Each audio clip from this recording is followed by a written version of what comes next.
नेपाળ Tibet border પર પૂરે ભારે તબાહી મચાવી છે। ભૂર અને ભૂસ્ખલનના કારણે મૃત્યુઆંક 469 પર પહોંચી ગયો છે, તો આશરે 1500થી વધુ લોકો હજી પણ લાપતા છે। નેપાળમાં લાપતા લોકોમાં 517 લોકો વિદેશી નાગરિકો હોવાનો સમાવેશ થયો છે। 44 નેપાળ સેનાના જવાન, 28 નેપાળ પોલીસ કર્મી હજી પણ લાપતા છે।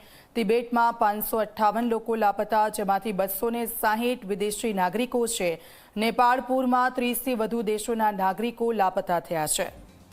નેપાળની પરિસ્થિતિ ખૂબ જ વિપરીત, પૂરના કારણે જે તબાહી મચી છે તેના દ્રશ્યો તો આપણે જોયા જ છે અલગ અલગ જગ્યાઓ પર, અને હજી પણ કેટલાક લોકો લાપતા છે। તેમની શોધખોળ હાથ ધરવામાં આવી રહી છે। જનજીવન ઠપ થઈ ગયું છે નેપાળનું, લોકો ઘર વિહોણા બન્યા છે, કેટલાક લોકો લાપતા છે અને હવે તેમને શોધવા માટે કામગીરી હાથ ધરવામાં આવી રહી છે।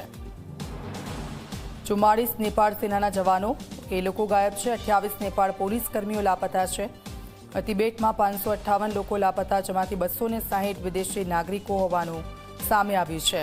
કેટલાક લોકો અહીંયાથી ગયા હતા, કૈલાશ માનસરોવર ખાતે અને કાઠમંડુ ખાતે તે લોકોએ રોકાણ કર્યું હતું ને તે દરમિયાન નેપાળ પણ તે લોકો જોવા માટે ગયા હતા। એવા વિદેશીઓ છે કે તેઓ ત્યાં ફસાઈ ગયા છે, યાત્રાળુઓ છે તે લોકો પણ ત્યાં અટકી ગયા છે, પરંતુ તેમાંથી કેટલાક લોકો લાપતા થયા છે તેની પણ માહિતી સામે આવી છે અને હવે સતત નેપાળ સરકારના સંપર્કમાં છે સરકાર, અને અહીંયાથી જે લોકો ત્યાં ગયા હતા ગુજરાતના લોકો, તે લોકોની શોધખોળ હાથ ધરવામાં આવી રહી છે। બીજા દ્રશ્યો એ અમે આપને બતાવી રહ્યા છે સતત કે ત્યાં યાત્રાળુઓ ફસાઈ ગયા છે, પરંતુ તે લોકો સુરક્ષિત છે, એ મોટા રાહતના સમાચાર છે।